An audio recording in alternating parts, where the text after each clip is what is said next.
Jason Cole does a great job covering the NFL. Bleacher Report, always a good segment and interview. Kind enough to join me on a Friday for a couple of moments. Jason, how you been, pal?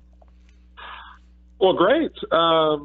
Nice Boz Skaggs bumper music. Yeah, sure. Well, sometimes we like to. It's a little potpourri with the music to coming in and out from break. Sometimes takes me back to high school. So there you go. You're dating yourself a little bit. All right, there you go. Got to be honest about what you are. Yeah, hey, you don't have to tell me, my friend. We know this. You get another ugly game last night between the Dolphins and the Ravens. I mean, obviously everyone's talking today about the Alonso hit on Flacco, knocks him out of the game, tempers flare. I know it's a bang play. When you kind of run through that play a little bit, I guess the question today is, was there intent? Was there a cheap shot? You think Alonso's going to get suspended? What's your whole thought on just what transpired during that play? Well, I mean, look, if this was Vontaze Burfict or James Harrison, I would say, yeah, targeting, intent, intimidation. But Alonso doesn't have any history of this, right? And he's, played, 6-7 years now. So I would say I would side with no. There's none here. It's a bang play. Now, is that finable? Yes, certainly. 40, 50,000. Is it suspension? Sure, possible, because you got to protect him. Because he did make a mistake. I mean, he could have pulled up and not, to hit him in the head. Now, again, Flacco's sliding a little late, so I understand the contact. That there was going to be some kind of collision no matter what, because Alonso's just going too fast and Flacco slides a little bit late. So I get all that. The one part where I say, okay, Kiko, you have to be more cognizant of what you're doing is don't dip and hit him in the head. You got to try your best to pull up a little bit as you see him start to slide, and he didn't do that. But I don't think that there's any intent. I think it's just heat of the moment, trying to hustle to make a play, and everything happens so fast. This is the occasional collision that you get, because that's the game. If the player gets ejected after that play, say John Perry turns around and says, okay, it's my discretion, I'm going to eject him, do you think he would be, the NFL, or we would look at it, Kiko Alonso would be more prone or subject to a suspension than because he gets ejected? Yeah. I mean, I would say that would be an indication that there was intent on this play. But again, I think that, Flacco, if you take a good look at it, Flacco slides a little bit late. Yep. Yeah. And not enough that Kiko,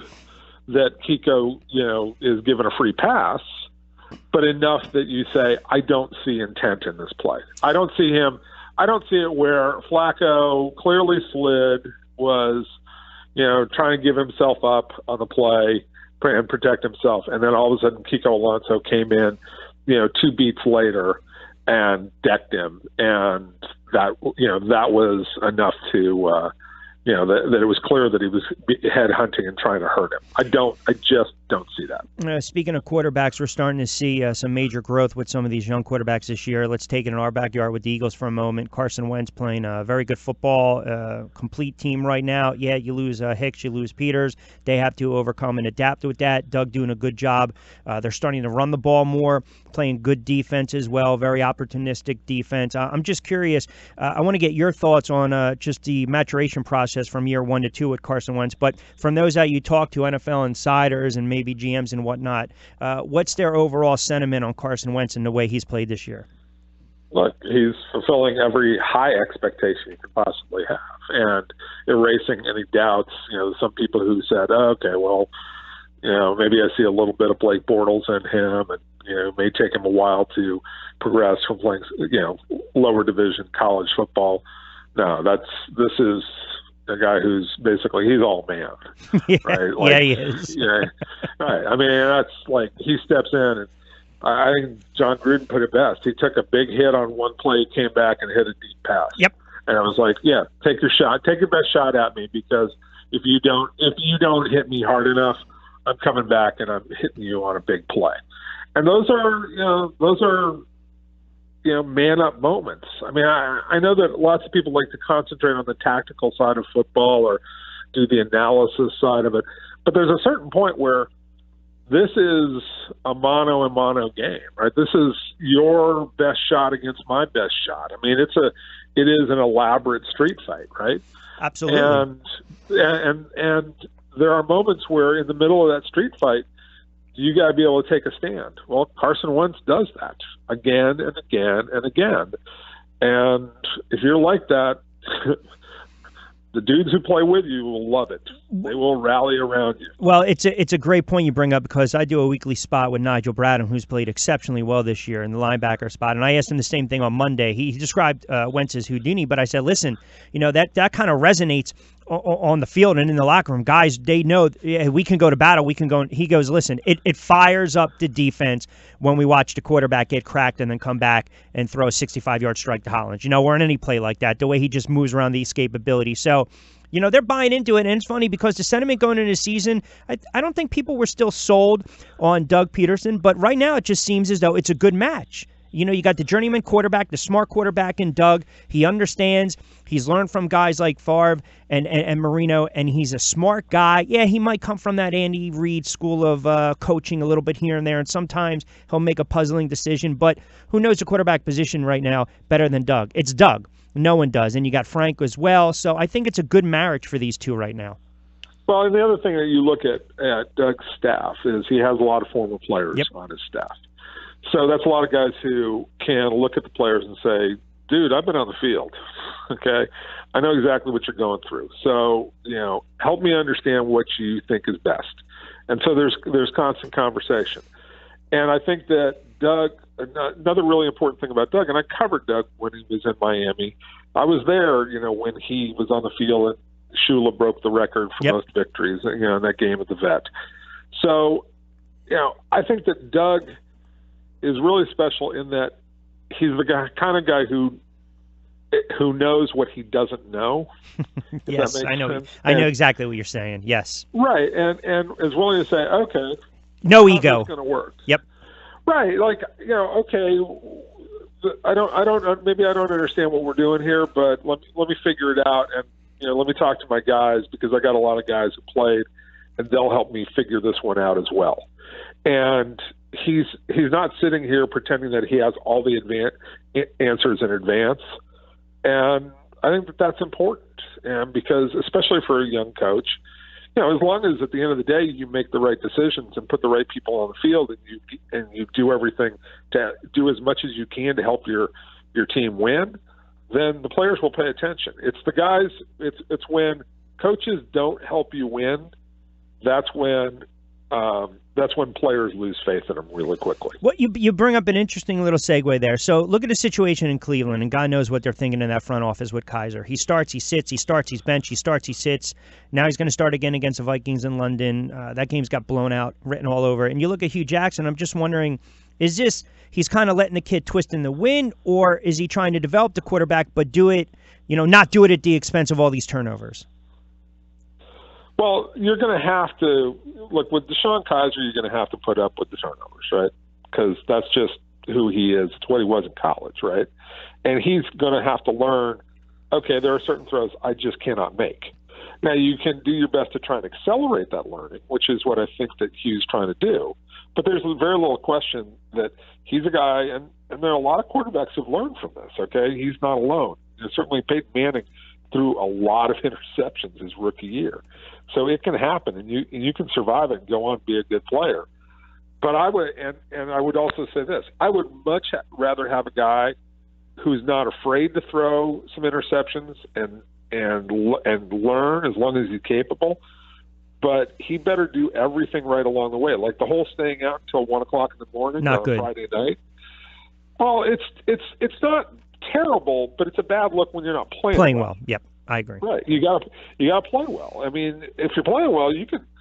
If you're playing well, you can stay up all night. That's true. And you can pop bottles until 8 o'clock in the morning, jump on the bus, go to the game, That's get right. taped up. And if you're winning, it's all good. If you're losing, you better be in bed by 9:30. Yeah, and again, a couple minutes with Bleacher Report, Jason Cole, Rich Quinones here. A couple more quickies before I let you get out of here. You talked about the losing and the Giants, and I don't know if they were reading the press clippings or not. I was never sold for them as a legit Super Bowl threat because of the offensive line, the lack of the ground game. Midway point, Jerry Reese finally speaks. He takes responsibility for the 1-6 start. There just seems to be this goofy disconnect. The head coach can call out the quarterback who's won 2 Super Bowls because he can take it, but yet he won't call out other certain players. And then you had the GM standing up there and then kind of returning fire with the media. Well, it is my fault, but everyone's held accountable.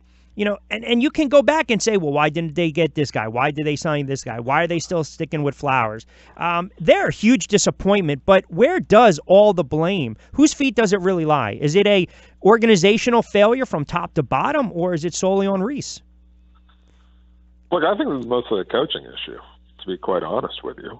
I mean, you know, look, Reese took responsibility for it because what was going to happen if Jerry Reese stood there and said, well, it's not my fault? Right? Like, how's that one going to go over? Well, you know, like, yeah, that would have been, you know, a lead balloon, falling into the Jersey swamp, right? So, you know, he did what he had to do in that press conference, and I know he said everybody's accountable, and they are. But I kind of look at the head coach and say, you're in the same place you were a year ago. Right, you knew what Eric Flowers was, and you never. You had an entire offseason to find a way to fix this, right? Yep. Or go some other direction, and you just came back with Eric Flowers playing the exact same way he played last year, and you know the offensive line play.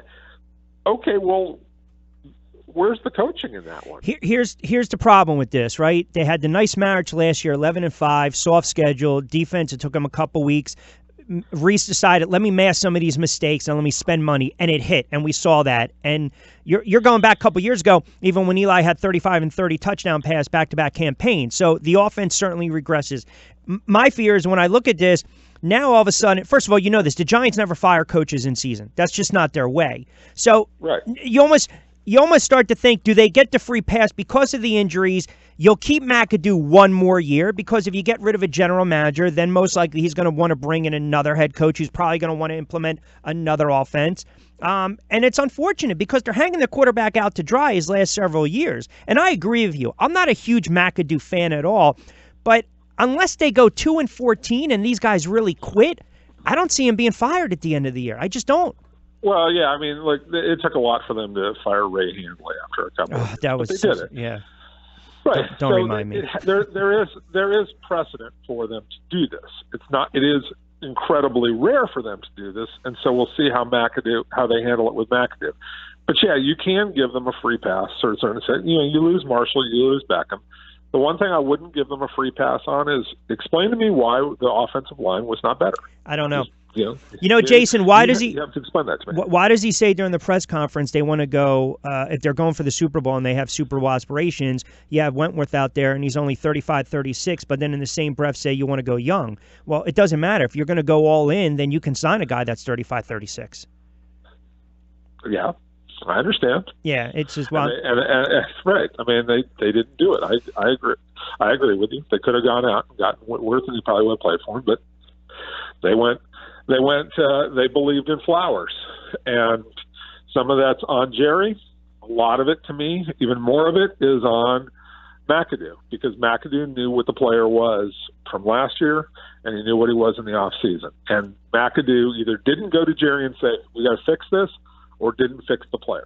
Yep. And that's the essence of everything that happens with that offensive line, which is a huge part of their overall problem. We'll go a minute on these last two, 30 and 30 respectively. Best team in the AFC right now, or playing the best football, Chiefs, Patriots, or the Steelers? Look, I think it's probably the Steelers, but here's the thing. I don't believe in any one of those three teams from week to week at this point in time, right? Like, too much parity. I think there's too much parity. I think that Kansas City is probably the best overall team, but I don't believe in the quarterback in tough situations. He showed what he was against the Steelers when he played soft zone, especially in the red zone. You know, he's just not going to be able to make enough big plays to get you through it. Patriots have the quarterback. Everybody knows that. They have the coach. Everybody knows that. They have no pass rushers. Now they lose Dante Hightower. That defense is going to be a mess, you know, when they play against good quality teams, no matter what they did against Atlanta this last week. And you look at Pittsburgh, and okay, they have all the talent. They have a defense that's playing really, really well, especially in pass situations. But it's the same team that does things like go to New England and play zone defense all game long against Tom Brady. Yeah, exactly. You're asking for trouble.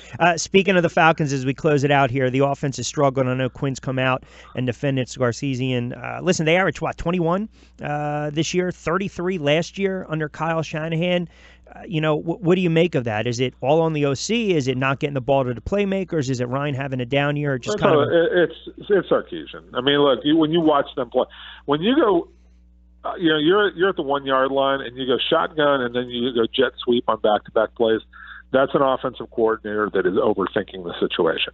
There's a certain point where you just have to line up and play football, even if you have a small offensive line that depends on athleticism, and you say, we are going to, leave our imprint. The other thing that exists is they don't have the same kind of movement in the offense that they had last year with Kyle Shanahan. They don't disguise things very well. And to me, that's baffling because all I would do if I was Steve Sarkisian, I would have just gone over every play that they had last year. I would have sat there with Matt Ryan and go, what do you like the most? Let's just keep doing that. A great point. Like don't reinvent the wheel. Do what was successful last year. If it ain't broke, don't fix it. Jason Cole does a great job covering the NFL. Bleacher Report at Jason Cole 62. Always a pleasure, my friend. I appreciate it. We'll talk along the way. No problem. Be good.